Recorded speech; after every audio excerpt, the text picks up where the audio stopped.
Good friend of mine, Boston broadcasting legend, name and face, recognizable, New England, Butch Stearns. Here is the one reason Bill Belichick is not going back to the NFL. Because he does not want to be the all-time losingest coach in NFL history, all by himself. There is not a single sportscaster on the planet, TV anchor sportscaster, that's had the good fortune of being able to cover as many championship teams as you have in your hometown. When it comes to sports, no city will ever see the 20-year period that we saw.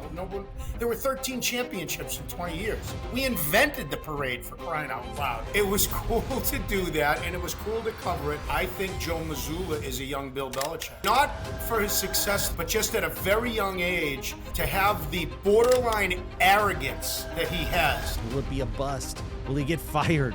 Will he quit? This isn't working for me. A lot of ways this could go. Man, I'm excited. Good friend of mine, Boston broadcasting legend, name and face, recognizable up and down New England, Butch Stearns. Butch, when you and I were working together 25 years ago, it was Fox 25. Now it's just Fox Boston, had the whole new branding, I would assume, right? It's Boston 25 TV. We had to get rid of the name Fox. Don't you know that Massachusetts is a liberal state? And, you know, don't get me started on that one. I'll get in trouble. Oh, this is going to be a lot of fun, Butch. You and I spent a lot of time arguing, friendly, debating. But, man, that's kind of one of the genesis of our relationship. You say that as to assume for everybody else that in the last 25 years we haven't continued to argue. It's gone on and on and on. The other consistent thing is you interrupting me. So this we're starting just like old times' sake. Yeah, we've kept this thing going. But Butch, mad respect for you and your career. I just want everybody watching this to know, outside of Boston, but Butch, you grew up in Boston. That I think it's just so cool, you know, to have a quarter century, actually more than that, in your hometown, the teams you grew up knowing all about, loving, following, and now you've been in the middle of it. Butch, I will say this. There is not a single sportscaster on the planet, TV anchor sportscaster, that's had the good fortune of being able to cover as many championship teams as you have in your hometown. Eventually, your career is going to end, Butch, if you ever decide to stop and not take those free paychecks anymore for covering sports. But there will come a time, I would assume, when you are going to pinch yourself and think, holy crap, the stuff I got to do in my career. We'll start with this being nice, and then we'll get into our debate. But it is unbelievable, Butch, and congratulations. Well, I mean, look, Tom, you have kids, I have kids. We have three daughters, Lillian, Sophia, and Victoria. They're 28, 25, and 23. They grew up not only wondering when the next parade was, but expecting it. You know, I mean, you know, every Boston sports fan that's my age has, you know, or even a little younger, has their horror stories about the ball going through Buckner's legs. And when I say this, for those people who are listening who aren't from Boston, you know, I know whatever, there's an arrogance about us. You know, people think that we're cold and hard and all of that. But when it comes to sports, no city will ever see the 20-year period that we saw. There were 13 championships in 20 years. There was a parade every other year. You know, somebody said, oh, it's not our first rodeo. We invented the parade, for crying out loud. So, yeah, it was cool to do that. It was cool to do that, and it was cool to cover it. But let me tell you, what goes around comes around, because the Patriots may be the worst team in the league right now with maybe the best young quarterback. The Red Sox, it's the same old story. John Henry used to be a baseball fan, and he's not. The Celtics are on top of the world. They own this town right now, and the Bruins are kind of struggling. So what goes around comes around. But, yeah, I've been blessed. I've already pinched myself plenty of times. Yeah, it's incredible. You invented the parade. Wow. Holy crap. Was Paul Revere involved in that too? Yes, he was. He actually was. All right. No, Butch, it's been a hell of a run, including most recently. And you know what? You got a cool team to cover right now with the Boston Celtics. I like them. I was involved in a docu-series with Shadowlion, Tom Brady's production company based in Boston. We did a 6-part docu-series that aired on X, had 200 million plus views. Likable team, really lovable, great star, dominant. So look, you may have more parades, you know, with the way the Celtics are going. Well, I'll tell you this, to segue right into what we're going to talk about today. I think Joe Mazzulla is a young Bill Belichick. I really do. And not for his success that he might have going forward, but just at a very young age to have the borderline arrogance that he has. And that's what Belichick had. It was a confidence that bordered on arrogance. There are many examples of huge mistakes he made and great moves that he made. And I think Joe Mazzulla has some of that already. God, it's like I stepped into a time machine. Having to correct you already. Borderline arrogance with Bill Belichick. Butch, that's good. That's a good, funny line. Next time you come out and visit us here in LA, I'll take you up to the comedy clubs. Sunset Boulevard's a half mile away. I will just take you right up there and you can deliver some more one-liners like that. Listen, it's 19 degrees here today. I wore a golf shirt just to make myself pretend that the weather's nice. You have got your sunglasses on inside. Why? Because you're Tom Zenner. As my kid said, Zeus won't know this, or any of you might know this. When I worked with Tom, I worked for Tom for 3 years. After about 2 years, I kept saying Tom Zenner's name, and my daughter Lillian said, he's a real guy?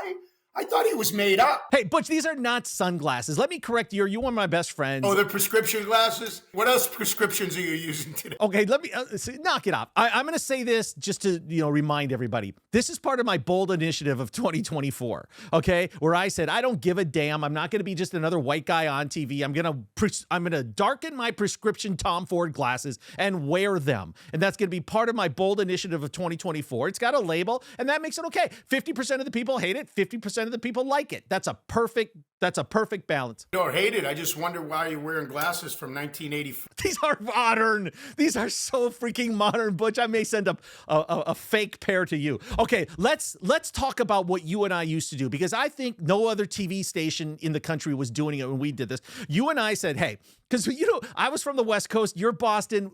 That's why it only lasted 3 years and I got run out of town. I just didn't belong out there. But we had differing opinions on pretty much everything, yet we could still be friends. We can scream at each other, bring valid points and facts and data into our conversations. So we started something called The Last Blast. And you and I did it every night at the end of the 10 o'clock news in Boston. We ended our sportscast with that, where we would take one story and have different sides to it, or sometimes it'd be a straight commentary. I saved them all, Butch. These are the last blasts we did, the hard copies back in the day. But so that's what we're going to do today. We're going to debate whether Bill Belichick is the greatest coach of all time. That's all I hear since he was hired by the greatest coach of all time. As you're setting the rules and also teasing us with what your opinion's going to be, which we already know, can we need to set some rules here. So for the people that don't understand, when we did it on television, you and I did tag team sports, and unheard of, we got 6.5 minutes for a sportscast. So the last minute, which was supposed to be 30 seconds for you and 30 seconds for me, somehow you always went first and I was left with 15 seconds. So after I said my famous line, Tom, you ignorant slut, people of a certain generation don't even know what we're talking about, I had about 10 seconds to make my point. Is that the way it's going to be today? No, this is my holiday gift to you. You can have as much time as you want. Back in the day, it made more sense for the person that was right to get most of the time. But, this is a podcast now. This is 2024, so Butch, you can have all the time you want. But like usual, you're going to go first. We'll flip a coin, whatever you want. No, I want you to go first because I want to be able to combat what you're going to say. Okay, so we are going to do this. I am going to give my monologue, my commentary about why I do not believe Bill Belichick is the greatest coach of all time. And even though I'm wearing Carolina blue, I don't think it's going to be successful ultimately at the success level he would expect, Butch Stearns would expect, Boston sports fans and North Carolina sports fans, and Michael Jordan for that matter. So let me just be clear. We're going to debate, among other things, because we're going to talk it through, I'm sure. The Bill Belichick story is a big story right now. But we're going to debate that whether he's the greatest coach of all time and whether we'll consider it a success when he's done it in North Carolina. Yes, the exact rules I told you about 3 days ago. Don't act confused. Don't act surprised. I just want to know the rules going in. Okay, so Butch, set a timer, do whatever, but I'm going to go first, okay? And let me just start by saying this, Butch. I don't dislike Bill Belichick. This is not personal. I do not harbor any resentment against him. Was he ever nice to me? No. Did I have a professional working relationship with him? Not really. Do I kind of work with Tom Brady now? Yeah. But that has nothing to do with anything, Bill or Butch. I do get a little bent out of shape when I talk about Belichick, especially when he's described as the greatest coach in NFL history. He is not. He is not You can't interrupt me. I am not done. We can debate this later. Now, Butch, I think he's a modern day assassin. Okay? He is. He's awesome. I mean, as a tactician, as a defensive strategist, One of one. Okay. You give him a week to prepare, 2 weeks to prepare to get a defense ready. Boom. You know what the results are going to be. All right. And he's been singular for about 45 years. It's football. That's all it was. Right. He's cold blooded, as prepared and smart as anyone that's coached defense. But Butch, he's not the greatest NFL coach of all time. I'm going to give you a number of reasons why, and I'm going to back it up with data. Number one, here's his biggest problem. He has no gratitude. He's not grateful. I consider gratitude to be the single most important characteristic a human being can have, because it leads to so much else. It leads to appreciation. It leads to respect. It leads to not being greedy. Okay, so gratitude. All right, you have to understand how lucky you are to be in a certain situation, to be paired with Tom Brady, to have unlimited resources and be able to do what he wanted with the New England Patriots. But Butch, he has no humility, and that's not even debatable. He showed no humility at the end. He wanted to make sure he proved to the world that it wasn't him and Tom together, it was more him. And then when Brady went out and won a Super Bowl by himself with Tampa, you knew that killed him. Okay, so that's just the start of this. He's a good head coach when he has great talent. He's a great head coach when he has the best quarterback of all time. Yeah, I'll give him that. And he's an absolute disaster with a capital D as a head coach when he has subpar talent, especially when it's subpar talent that he picks. Now, Butch, those are not opinions. Those are facts. And now I'm going to back it up with data. Okay. So a lot of people talk about this, but they brush it over. He coached for the Cleveland Browns, 91-95. His record there was 36-44. That's a .450 winning percentage. That gets you fired, which is exactly what happened. He had one playoff appearance in a lousy, crappy division. Okay. Against the Patriots, by the way. Thank you. Was it really? That's an interesting sidebar. Was it against the Patriots? That's actually funny.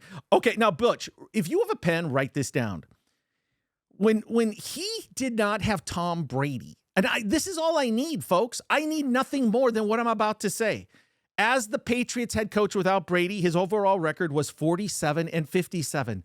Okay, 7 wins in 2020, 10 wins. They went to the wild card in 21, 8 wins in 2022, and then just a paltry 4-13 record in 2023. So let me remind you, overall record with Tom Brady, 219 wins, 64 losses. That's a .774 winning percentage. 6 Super Bowl victories, 17 playoff experiences. Again, this is not personal. I actually bought tickets for me and my son Dash for the first North Carolina game against TCU in his college debut, right? When he runs out there in Chapel Hill. I already have tickets, Butch. Maybe I'll take you, or maybe I'll just scalp him. Maybe I'll just scalp him because I'll make a lot of money. All right? I got so much more that I can say, and we'll continue in the debate. What I think about the assistant coaches he's going to hire and his GM, how he's going to handle NIL money. I think he's going to be able to handle NIL. I think he's going to be handle, a lot of things that people aren't giving him credit for. But for the most part, Butch, that's where I'm going to stop talking. I'm going to turn it over to you and just remind you that Bill Belichick is not the greatest NFL coach of all time. Period. Okay, so I'm going to address that point very quickly to you. As usual, like our last blast war, I'll have about 20 seconds to do it. So I'll just do it with that. Apparently, according to your logic, because Belichick is a good coach without great talent and a great coach if he had the greatest quarterback ever. So apparently John Wooden without Lou Alcindor and Bill Walton was just a good coach. Apparently Phil Jackson without Michael Jordan, Shaq and Kobe was just a good coach. Apparently you have others to stats and things to break all this up, okay? Here is why Belichick is the greatest coach and was a coach. One small thing that you left out, winning championships and going to championships. When he and Brady were together, they went to 9 championships, 9 Super Bowls in 20 years. Tom, they went every other year. No one's ever done that. And 3 other times they lost in the AFC Championship game to Denver and Peyton Manning and to Baltimore once. So I don't, if you want, and here's the other thing, the very simple thing why you can't, the Belichick-Brady argument is stupid. It's stupid. And I'm going to tell you why it's stupid. 2 reasons.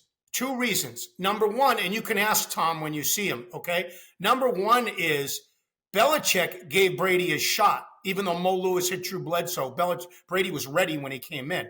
But Belichick could have easily benched Brady and brought Bledsoe back. He didn't do that. Not only didn't he do that, he took a rookie quarterback with 1:49 to go in a tie Super Bowl when John Madden most famously said, "Well, I don't like what the Patriots are doing right now." He let him sling it and set up Adam Vinatieri in his rookie year, and the Brady legacy started, okay? So he gave him the shot. He was smart enough to put him in a position to win and trusted him to do it, and it never stopped from there. Here's the other thing. Tom Brady said this at his retirement, okay, with Belichick there to his right. And by the way, go watch it, because Brady started getting misty-eyed like he does anytime he talks about Belichick. And he looked over at Belichick.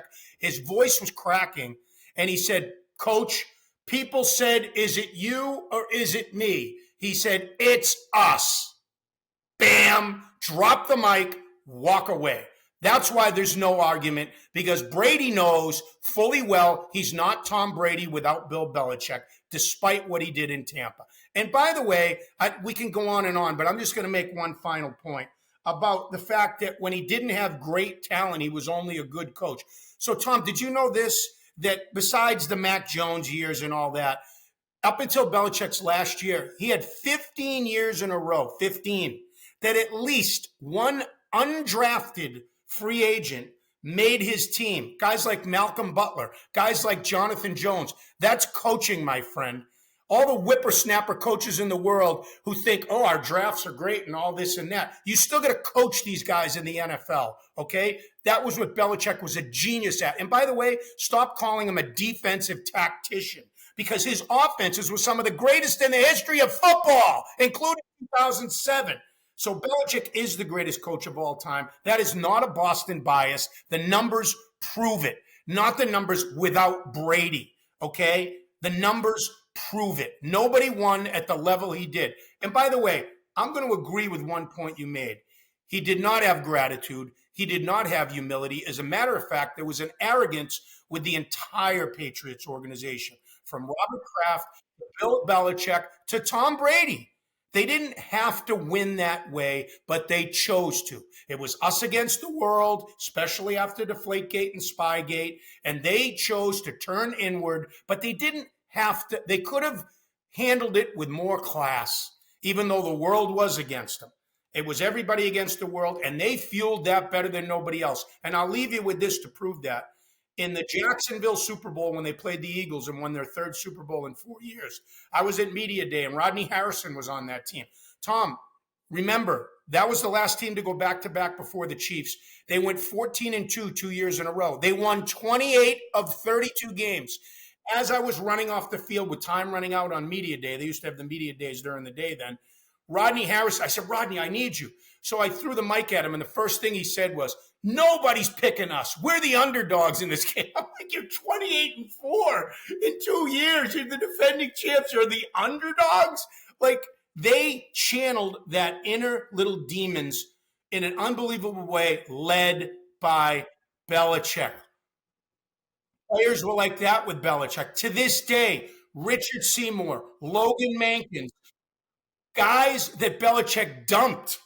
Mike Vrabel, love and revere Belichick. There should be a shot clock. I at least had some respect, and I stopped at some point. Okay, you're just getting yourself deeper and deeper in trouble. Are you done?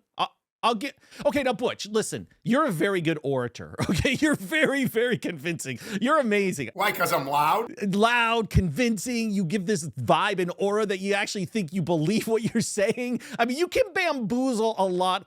You can. No, I'm not saying you're making it up, but you're not. You didn't do what I did, Butch, and I came with straight facts. I kept emotion out of it. What facts do you need? They went to 9 Super Bowls with Tom Brady. Okay, now you have to. But it's all, so it doesn't matter. It doesn't matter that Brady said it wasn't all him? Okay, allow me to just set you straight. Now, pretend this was a scalpel instead of a pen, because I am going to go through everything and dissect it and sliver it like a great surgeon. Let's start with the Brady retirement speech, okay? It all goes back to the fact of what I said initially, humility, okay? He had the ability to admit that. Belichick couldn't. All I'm asking Belichick to say is, yeah, it was both of us. Not wait till the 11th hour when you're on Pat McAfee and you're auditioning for a job. Oh, bullshit. No. And you tried to blame Brady for saying that it's like he's given up credit. No, the facts are the facts. He did it with Brady. You mentioned John Wooden. You mentioned Phil Phil Jackson. I covered Phil Jackson's 3 titles in Chicago from 95 to 98. I had a pretty good view of what was going on. And let me tell you the difference between Phil Jackson, John Wooden, and Bill Belichick. Those guys never had shitty teams. Okay, they were smart enough and humble enough to know that if I'm going to leave the Bulls, I'm going to go to the Lakers and have Kobe and Shaq. And John Wooden, okay, Lou Alcindor will graduate, and then I'll have Bill Walton. There's humility. They have humility, Butch. They understand I can't do this without great players. Belichick thought he could do it without Tom Brady, and that was his problem. That was his mistake. And then I have all the data, reams and data. So much. The record. You are absolutely correct that the last point you just made about Belichick, that he thought he could do it without Brady. Look, I told you he has an arrogance about him. His biggest, in my opinion, Bill Belichick's biggest quality or main quality, why he won so much, besides Brady, okay? Why he won so much wasn't arrogance. He was like, we're doing it our way. You guys are going to listen to me. And there was buy-in from every one of them. However, it was also his biggest fault. Benching Malcolm Butler. There were numerous examples down the stretch. The biggest one you just said, thinking it wasn't, by the way, for the people that don't really know the whole story, Kraft wanted to pay Belichick, or at least Brady was about to sign a 3-year, $25 million deal. And Kraft asked him what he wanted to do. And Belichick said, no. I don't think a 40-year-old quarterback is worth $25 million a year for 3 years. That would have kept Brady in Boston. And so not only did Kraft go to Brady and, Brady come to Kraft before he ever left for Tampa, Brady said, well, if you're not, I'm not going to sign, if you're not going to give me that contract offer, then I don't want to be franchised. Kraft said, I owe you that, and franchised him. So that last year was such a miserable year.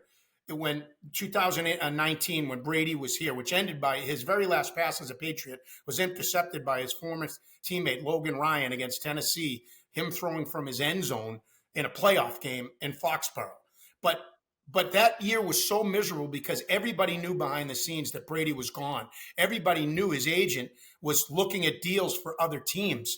And they started 8-0, but it was a shell game. Their defense called themselves the boogeymen. They stunk. They had a lousy schedule. They lost 4 games down the stretch, and they went out 1 in the playoffs. And Brady was gone already that year.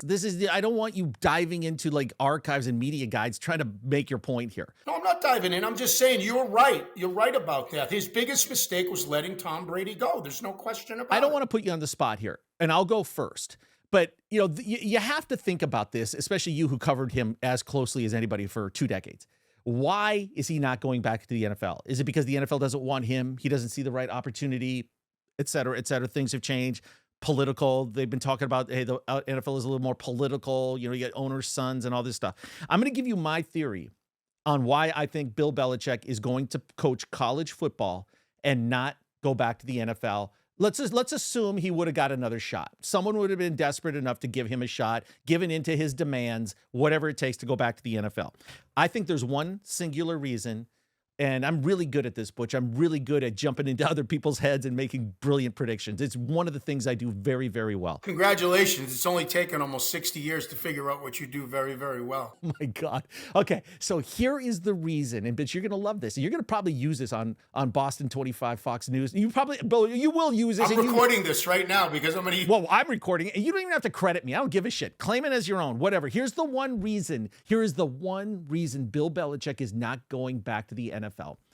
Because he does not want to be the all-time losingest coach in NFL history, all by himself. And he would have put a huge gap between everybody else. People talk about the wins record. He needs X amount of wins to catch. What's he, 9, 13, something behind Don Shula? Do you want to get the wins record? He's smart. Belichick's no idiot. He's going, okay, what if I go back and somehow scrape together 15 more wins and pass Don Shula until Andy Reid crushes me? So it wouldn't have mattered. It would have been temporary. Number one. Now, here's the real reason. He does not want to be all-time with a bullet with the most losses in NFL history, right? Hey, listen, I'm not done. Right now, he's tied with Jeff Fisher, Dan Reeves, and Bill Belichick. They all have 165. This is research. They all have 165 losses. Yep. You don't know that. You haven't gotten to his head like I do. Well, I did a radio show with him for a year. I got to know him a little bit. Stop refuting my brilliance. Okay. Do you want to be Jeff Fisher right now? 165 losses. Dan Reeves, 165 losses. Bill Belichick. Bill, we're not talking about Super Bowls. We're talking about all-time losses. All-time losses. He would have had that. Okay. So that is a big reason he's going back to college. Does he really want to continue to prove the same point he's been doing for the last few years? So the Super Bowl don't matter. Hey, Mrs. Lincoln, how'd you like the play besides that? Hey, do you want to move on to the next topic or do you have I'm sure you don't agree with me. I'm just used to that. I think it's preposterous. Okay. The thing that bothers me is that you're not only saying that he's not the greatest coach of all time, you're taking all his successes and saying that he deserves no credit for the successes that he had because he had Tom Brady. I'm not saying that. I'm saying, Butch, we wouldn't be having this conversation if he had the same attitude as Brady. We did this together. Look at what we did, what we did collectively, arm in arm. He would have been in the debate, sitting at the king's table of the debate of greatest coaches, football coaches of all time, if, in your words, he had gratitude and humility. What? Scoff at that, Butch. Like that has nothing to do with it. Okay. Really? I mean, you look like you've gone to acting class. You give the look and now your whole audience melt at you. I mean, I'm not going to fall for your crap. I'm just telling you that right now. Some of the greatest athletes of all time had no gratitude or humility. They just wanted to kill their opponents. How many of them said, I hate losing more than I like winning? And Butch, you just proved my point again because you just said some of the greatest athletes of all time. That's what Bill Belichick is. He's one of the greatest coaches of all time. I'm simply saying he's not the greatest coach of all time like everybody wants to ordain him as. Okay, let's talk about another thing that I think is going to hold him back from being... And Butch, you said it yourself. Belichick wins championships. That's what he does. Can I segue us into the college? Because I have an opinion I think you'll want to react to. I don't like this move, and I'll tell you why. It has nothing to do with his legacy, nothing with his history. I actually think it was pretty cool, and I think he was being very genuine the other day when he very corny when he said, beat Duke, and his father played there. There's two things that Bill Belichick cares about beside himself more than anything else, okay? It's coaching and his father's legacy. They really, it's genuine. Trust me, I know this. And so for him to go back and go in college, even though, and I encourage people, if you haven't read the Seth Wickersham most recent article that actually came out on ESPN the day last Thursday that Bill Belichick was hired, you have to read it because it's all about, to sum up the article, it's one line. He says, yes, Bill Belichick going to coach at North Carolina is a big FU to all the NFL owners. But he gets into details about why Belichick did this at this time because he already read the room and he knew he wasn't going to get the opportunity that he wanted. It's a phenomenal article. Seth Wickersham's always been on top of the Belichick stuff forever and ever and ever. It's a must read. It's on ESPN for Monday. But I believe Belichick was genuine when he said it matters to me that my dad coached here. And I always envisioned myself as a college coach that he never played. And I also think, like Tom Brady going to Tampa, him going to North Carolina as opposed to Navy where his dad coached, or even a greater program. Like if Belichick threw out the net and said, I'm available to coach, wouldn't Ohio State come calling? Wouldn't seriously, wouldn't you? Their nil money has gone tenfold now at North Carolina for whatever they're going to do. So I do agree that he went there. I just don't like the story. I think it was a much better story if you're a football fan, if you're a Boston fan, of course, if he's back in the NFL. I thought it was a better story when we knew Brady was going to go and we lived through that year that he went. It wasn't a great story they went to Tampa. It was a great story because they were so good. And Brady made it a great story. But Brady was Michael Jordan. There wasn't a bad story about them. I know Michael had his gambling problems and whatever, but whatever. So I don't like the story. I thought it would have been a much better story if Bill Belichick was coaching in the NFL, not in North Carolina. Are we going to obsess over Bill Belichick on a weekly basis if he was the coach of the Cowboys, the Giants, even the Jacksonville Jaguars? No. But think about it. If he was coach of the Cowboys, everybody would know his record that I just pointed out at the beginning of this episode. Yeah, but nobody would care about it if he did to the Cowboys what he did with the Giants and the Patriots. Okay, listen, you two things you just said. That him going to North Carolina was sort of a big FU to the NFL. Well, I didn't say that. Seth Wickersham said that. So to that point, it's not a big FU if you don't have offers. You give a big FU if you had 3 options, and you could have gone. He was not going back to the NFL. It was more the NFL giving him a big FU that we don't want you. So I totally disagree with Seth there. Here's the other thing, Butch. You talked about one of the motivations for him going back to North Carolina being to something about his dad's legacy. Now, I don't want to sound harsh here. And believe me, I'm all about legacy and family, number one. But his dad doesn't have a legacy, not to the general public. Nobody gives a damn. Nobody didn't know. And I'm happy for him. I think that's wonderful. And I honestly, I think it's amazing. My point is the general public doesn't know who his dad is. Of course, no, they know because of Bill. Well, yes. So I don't know. I mean, I think his dad has a great legacy. If he coached Navy for 34 years, that's all I need to know. I think he can ruin his legacy by going there. That's the only point I'm making. His dad's legacy matters to him. There's no question about it. He has a foundation, and the Bill Belichick Foundation is dedicated to the memory of his dad. I think it's awesome. Steve Belichick, I mean, accomplished great things. No, it does. But how? But so but the point there is, if he goes to college, it shines a spotlight on a Belichick coaching in college, which is what his dad did. No, his dad coached in North Carolina in 1953 to 55 as a running backs coach. So he said that he went there partly because his dad coached there. I don't believe that's one of the top 5 reasons he went there, but I do believe it plays a part that, it just was a nice storyline for there. So by that logic, Butch. Tom, I just told you I don't like the story that him going back to college. I would be much happier today, and I'd much rather debate with you if he was coaching the Dallas Cowboys, the Jacksonville Jaguars, the Chicago Bears. The Chicago Bears. Can you imagine Bill Belichick coaching the Chicago Bears? Oh, it'd be exciting.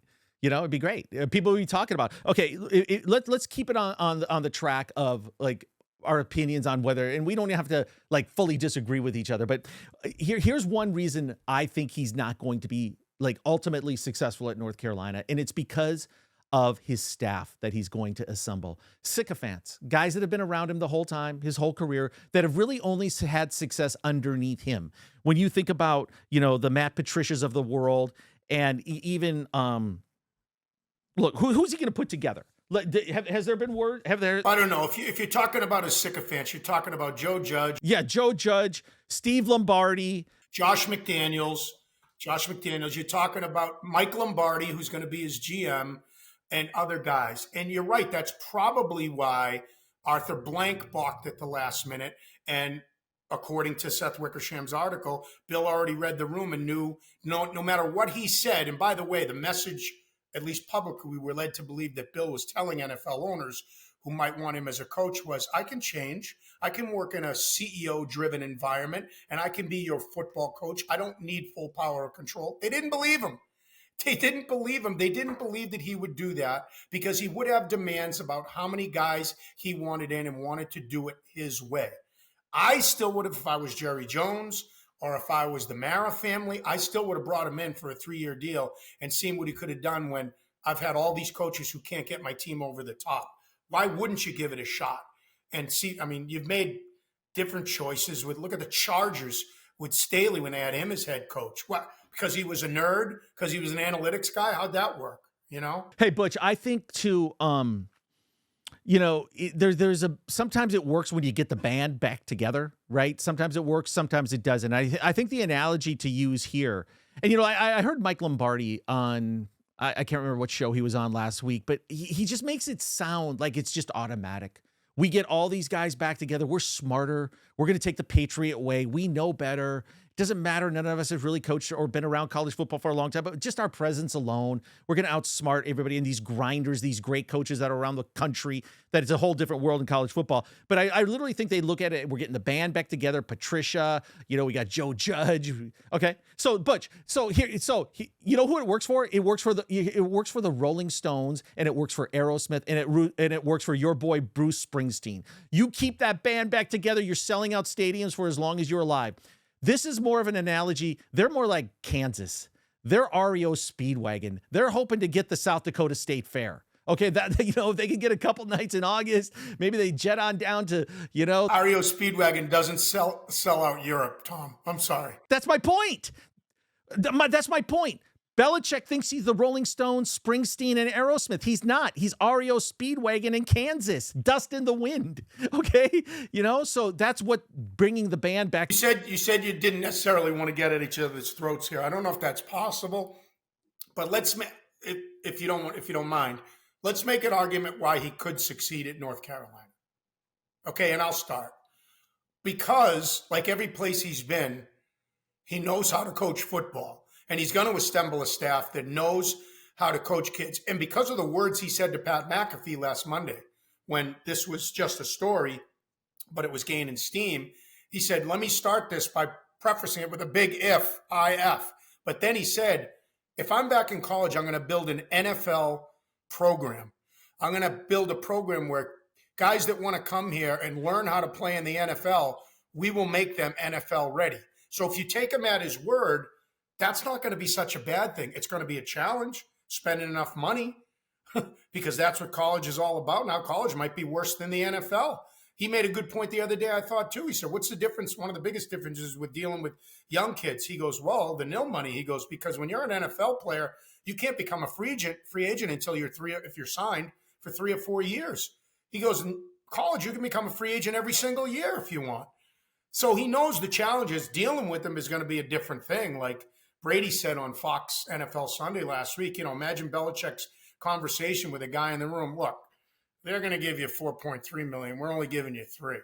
And I'm not even sure if you're going to play with us. But if you come here, we'll find a spot for you.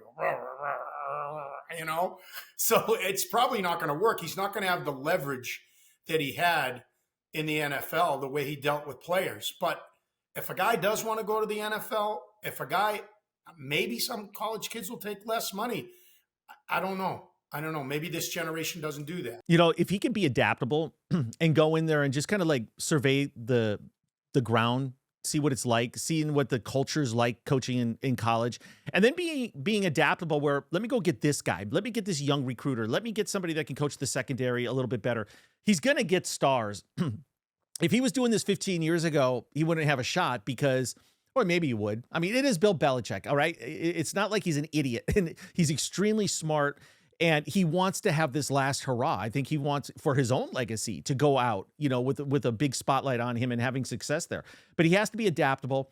I think, think about it, Butch, it's going to be catching lightning in a bottle next year. He's going to be able to poach some really good players, right? The spotlight's going to be on them. You're going to have players that are going to want the bright lights and go there knowing that every game is going to be prime time or nationally televised. North Carolina can't not be on national TV next year, even though they don't have a great schedule. It'll be interesting to see how he handles the parents because, I know so many people in college sports. My kids are all in college sports. I'm friends with a lot of coaches. I just know the culture and what's going on in the game. And Butch, it has changed so much. And the thing that drives coaches crazy the most is it's all about money. It's like they're in the coach's office. How much am I going to make? When you're on a recruiting trip, the very first question a parent asks a coach is, how much are you going to pay him? And it's at the forefront of everything. So with money at least being out there, I think one of the smart things Belichick did say when he was on McAfee is, or he alluded to, he's going to have like each position broken down with a budget. Like how much money they're going to spend on each positions. And then you keep a little extra in the kitty for a great quarterback or and plus if he brings in some like strategies that have worked in the NFL, like a really strong defensive line, or maybe he wants to build up that offensive line at North Carolina right away, right? And have depth and things like that. So there certainly is a chance for him to be successful. I'm talking, is he going to win a national championship? Is he going to be in the playoffs? I don't know if it's going to go that direction. Probably not. But they can have a lot of success, if he kind of just realizes he doesn't know anything about the college game yet. So use these first few months to figure it out. Well, let me give you my answer, and I'd like yours, to what would be a successful season for Belichick. I think a winning record, just a winning record, is a successful season. I think a home run is winning the ACC, which probably, in all likelihood, I don't even know how it works now with the playoffs. Are you automatically in? Is the ACC one of the conferences? Okay, so now you're in the playoffs. You win the ACC, and by the way, you looked at his schedule. You're right. People were so excited about Bill O'Brien, the way he started at Boston College. They had visions of the playoffs, but they went to that first game against Missouri.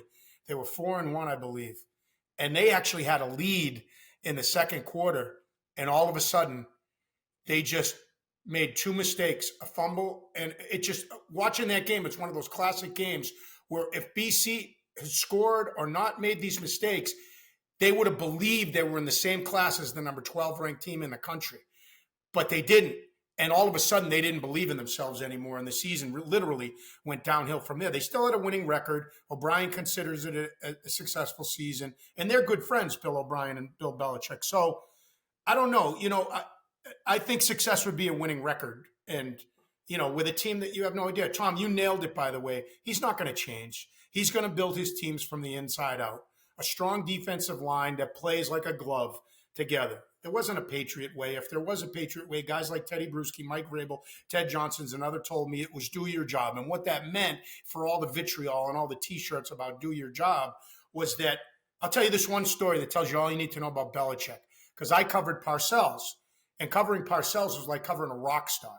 He was a media rock star. His press conference, every single one of them was must see. I did a story one day on Halloween, and I said to him at the very end, I was the only camera there. The same story I did every year. Coach, I just want to know if you're superstitious. And he looked at me with the dirtiest of looks. I had no idea he was one of the most superstitious people in the world. He said, who told you to ask that? And I said, I'm doing a story. And he said, let me tell you something. I'm so superstitious that if I drove to work today and ran over a black cat, I would back up over it to get rid of the jinx. So I said, thanks, Coach. And I walked out, and I ended my story with it. So I came down the next day, and Parcells sees me walking down the hall. He goes, hey, Bruce. I go, it's Butch. It's good enough, Coach. And he goes, I got a beef to pick with you. And I said, what? He goes, I got a call today from PETA, the Protection of Ethical Treatment of Animals. He says, because of what you used in your story. I go, well, you said it. And he looks at me and winks and just walks away. He was must-see TV. Belichick, I did a radio show with. It took me 6 weeks to even get him to say anything. But I asked Vrabel one day, I said, why? I could see why you'd want to run through a wall for Bill Parcells. And you played, Tom. You played for Pete Carroll. Pete Carroll was on the staff at, where'd you go to school? I forget. Pacific. Right. And I said, Mike, what was it? He goes, he goes, first of all, Belichick would come in every week on Wednesday, and on the bulletin board, as he was about to give us the game plan, he would never make it more complicated than this. Here's the 3 things we need to do to win. Sack the quarterback, stop the run, play situational football, whatever. But he said, if we concentrated and we listened and did all 3 of those, we almost always won. So what did that mean individually? He challenged every player to know the names, whether the guy was married or single, of the offensive lineman you were going against. He said, he came to me one day and he said, Mike, he goes, you're going to take an inside rush for 3 quarters on whoever the tackle was that Miami had that game. And he goes, and then we're going to do some different things in the 4th quarter. And Vrabel, who's as smart as Belichick, said, Coach, I'm going to get my ass kicked for 3 quarters. He goes, exactly. He goes, but what's going to happen is we're going to run a stunt in the 4th quarter, and you're going to take an inside step, and that guy's going to be on his roller skates, and we're going to loop around, and you're going to come outside because we're going to hit him when he's on his roller skates, and you're going to make a sack for the key play of the game. Didn't it happen exactly the way Belichick said? And he goes, that was it. What's next, Coach? What do you need me to do? So he's going to build from the inside out. He's going to make these kids, it's corny, but it's true. He's going to make them believe in themselves and believe in each other and believe, like the Patriots when they won their first Super Bowl, when they get introduced as a team, that the group is so much more important than the individual.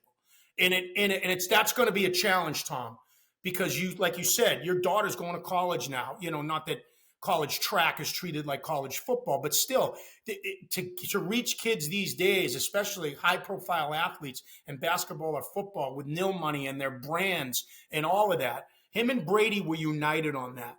Nothing was, and Brady, Brady's still this way with all his companies. This is about us succeeding, not about me succeeding. Yeah, great story about Vrabel. That was a great story. But here's a couple of good things that have happened to Belichick, I think. Number one, I think this relationship with his girlfriend is great for him. I think it's softened him. I think, hey, well done, BB. I mean, seriously. I think it humanized him a little bit, right? And you can see it on the Manning cast and on his media appearance. He's done a good job. He was no Nick Saban. I just had this talk with my daughter today. Okay, so I have three daughters, 28, 25, and 23. And I had a talk with my 25-year-old daughter. She goes, "Isn't it a little creepy that Bill is dating a 24-year-old?" And I said, "Well, put yourself in my shoes. He's older than me, and the girl he's dating is younger than you." She goes, "That is creepy." And I go, "Well, okay, whatever, just giving you that." It's unbelievable. And you thought it was a gimmick, or at least a lot of people thought it was a gimmick right away, but it's a real deal. This thing's been around for 3 years. I mean, they've been together. They're a real relationship. So I think that's helped him. As far as what quantifies as success for him at North Carolina, here's what I think he can do, Butch. He can take the Deion Sanders approach, but be 1 year ahead of it, because Deion inherited a crappy team that he had to completely reboot at Colorado. They were bad. I mean, they had won one game. They were horrible. He had to gut the roster, bring in all new players. I think he steps in and could do what Deion almost did this year, is win the conference. And if you look at the ACC, Georgia Tech's pretty good. You know, Miami was good with Cam Ward. Are they going to be good again? Bill O'Brien's building something at BC, but they're not ready to be that elite team yet. He legitimately, he gets some athletes in there. He could, potentially go there, win the ACC. I'm not following where you're saying what he did that Deion did. So no, my point is, he could step in where Deion was in year 2, where Deion almost won the Big 12 conference this year. Like, Deion had a team that was competitive and fought for a conference championship this year and almost got it. His first year, he had no chance. I don't think he's going to be in the boat that Deion was in year 1 at Colorado, where he's got no chance. I think he's going to step in there, and it's going to be like year 2. They were 6-6, Carolina. The only thing I would say in the difference, you just got me thinking about this, and all due respect with what Deion's done there.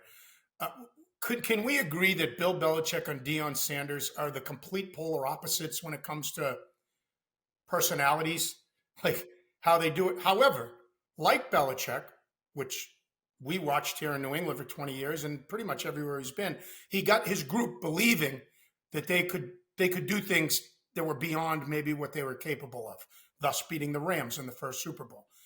However, while Deion did that, I don't see it as sustainable. I see Belichick. Here's the point I'm trying to make. I think you can share that in common with those two. And maybe I'm sounding like a toady here, but I think Belichick's will be more sustainable if he builds the team the way he wants. One of the things that made me think about it was, and maybe he was nervous, I watched the whole Heisman ceremony last night.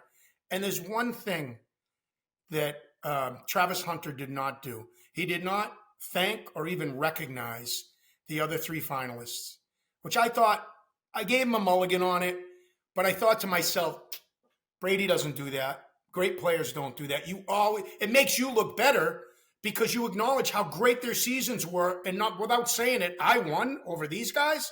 Oh my God, he never even did it. So it just makes me think that's not proof that Deion's system didn't work. The proof is that they came out like gangbusters, but when they played really tough games, they kind of folded. Well, look, you could see how close he was to Deion. I watched the entire ceremony too. I mean, it's like a family relationship there. I will say this about Travis Hunter. I was totally inspired by his speech. I was so impressed. I loved it. I thought it was great. I thought he was doing it almost off the cuff, because obviously if you're watching ESPN, everybody's on a prompter there, right? Chris Fowler's on a prompter. Then you saw the director of the Heisman board when he was doing his speech at the end. He's on a prompter. Travis was looking all over, grabbing people in the eye. So he did amazing. Now, I will say this, Butch. When you said he didn't identify him, he went and hugged his boys, right? Shadur, his mom, his fiance, and Deion. And then he came over and really gave a nice heartfelt hug to the other 3 finalists before he went up and did his speech. But I told you, I give him a mulligan for it, but I was waiting for it the whole time, and he didn't do it.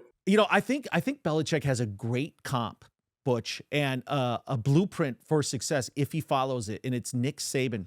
Because look at Nick Saban. Nick was a great college coach, right? Won a national championship at LSU, tries the NFL, right? Failed, and then reinvented himself or really dialed in for that next run at Alabama, and there's nobody been better. And the beauty about Nick Saban is he evolved, changed his offense, brought in different coaches, picked up everything. He was a step ahead of the game for everybody. I think if Belichick could just approach it that same way, sort of like his final years at New England were sort of like Saban's years in Miami. They weren't good. They tarnished his legacy. And if he can go in there and just be humble and have some humility and be smart and strategic and do that, it's set up. I mean, he's got all the resources at North Carolina. here's the big question, and I think it's a good way to, maybe wrap this up is when you Belichick and Saban, as most people probably know, are best friends. I mean, when Belichick took over in Cleveland, Nick Saban was his defensive coordinator, and Belichick brought him in, and he was nowhere near what Nick Saban became at that point. But what Nick Saban was in the NFL was not good as a head coach, especially considering he's in the argument for the greatest college coach of all time.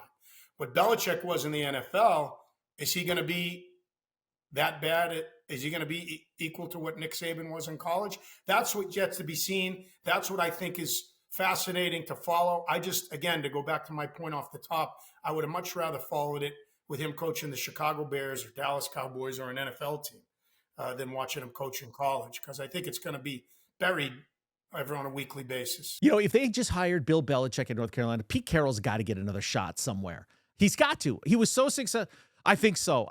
God, couldn't he? Oh, I'd love it if he came back to USC. It would be amazing. I think would be the best coach at USC is John Gruden. Another one of my position coaches in college, Butch, and I'm very close with Gruden. He's working for Barstool now. He's got his own YouTube channel. It's phenomenal. He's probably going to win that lawsuit against the NFL. He is itching to get back. I am hoping and praying that John Gruden is back either in the NFL. I could see him as a college coach, though. Wouldn't that be? I mean, you talk about a ball of energy coming in. John Gruden. The most successful pro coaches that went back to college. I mean, Pete's right up there in the argument, right? He is the guy. He's the guy. I mean, there's nobody, that did it as well as he. No, does anybody remember that Bill Walsh, after winning Super Bowls, went back and coached Stanford? It was a whole different time. I know, man. It was almost like he went back as a college professor to, had that sort of role. Yeah. Well, anyway, okay, so Butch, it was just like 24, 25 years ago. Except it's 72 degrees here, and unfortunately it's 19 there. So hate to leave you with that. Hey, put it in your comments, everybody. Who, your thoughts on this debate between Butch and I. I know Butch has got the following. Everybody loves Butch. People are going to dog me because I'm wearing my glasses, which I've been doing for a year, by the way. Okay.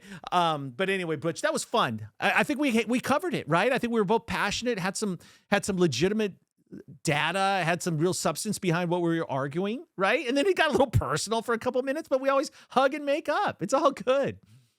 I will leave you with this one Belichick thing.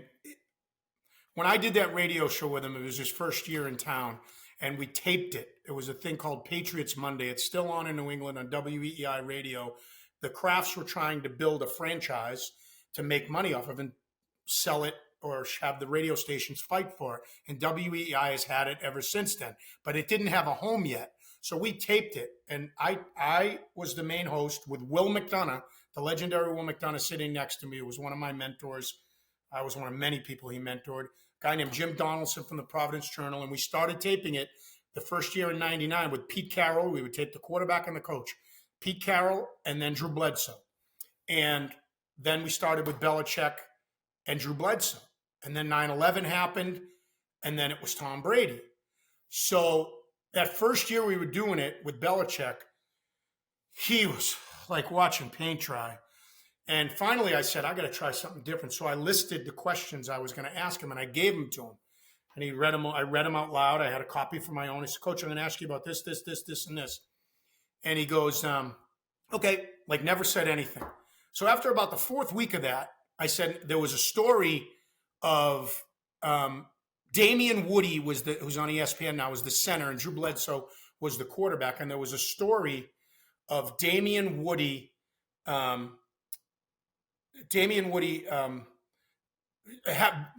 not being able to do shotgun snaps, and that's why they were having trouble throwing the ball, because Bledsoe was having a problem because it was the center's fault. And I'm reading the questions, and I get past that question, and this is in rehearsal, and he says to both me and Will, who says it's Woody's fault?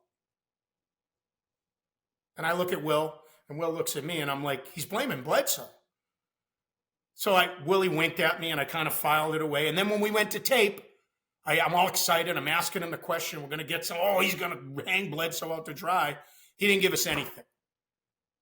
So I was like, what the hell? But it told me in hindsight. Now, I screwed that up because that wasn't 2000. That wasn't 9/11 year. That was 2000, Belichick's first year, because he went 5-12 that year. But when he did that, Very quickly that offseason, Drew Bledsoe was at a podium signing the richest contract in the history of the NFL. And I never forget Belichick's face. He did not like the Crafts parading or all this around. By the way, after that press conference, they never once had a press conference holding up a jersey for a free agent signing. They did it with the Crafts for every first-round draft pick every year. But besides that, Belichick never put anybody above the team. But that told me in hindsight, he wasn't a Belichick guy. And as soon as he signed that contract, all I'm telling you, Tom, is if you put my feet to the fire and said, if Mo Lewis never hit Drew Bledsoe, would he have taken him out and put Tom Brady in? I believe yes. I really do. I believe he saw something in Brady all along. It fit his mold. He did the same thing in Cleveland with Vinny Testaverde and Bernie Kosar. Right. Unpopular things. Yeah. Hey, Butch, that's a great story, by the way. So you're telling me, if I heard this correctly, when you were interviewing Bill Belichick on your coach's show on WEEI. Well, no, it didn't have a home back then. We used to tape it and the Patriots used to run it on their website. They were trying to sell it. So, Belichick was, boring. You had to jazz it up a little. So you would give him the questions in advance and that jazz it up. Just a yes or no answer, right? No, I would give him the questions just to let him know I'd be asking the questions. So you started Spygate.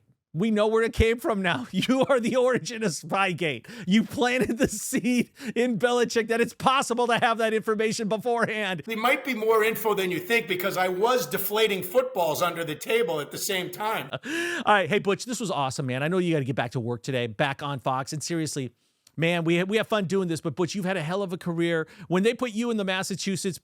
Oh, I know, but I'm just saying, you're not going to die, but maybe someday you'll retire. And when they put you in the Boston Sports Media Hall of Fame, you got to bring me out there. I'll say a few words and just allow me to, make sure. We'll do a final last blast. All right. Well, Butch, say hi to everybody. I really appreciate the fact that you're in Boston because I know if anything, my daughter needs anything, it's just safe and comforting to know that you're close. So I really appreciate it. Have a great day. And we'll do this again very soon on a new topic. Sound good? Thanks, Butch. Okay. Love you, man. Thank you. Appreciate it.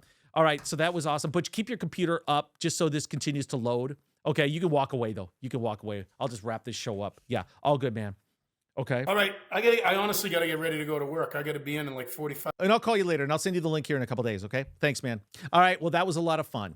We literally started this back in 1999, Butch Stearns and I, on Fox 25 in Boston every single night at the end of the 10 o'clock news.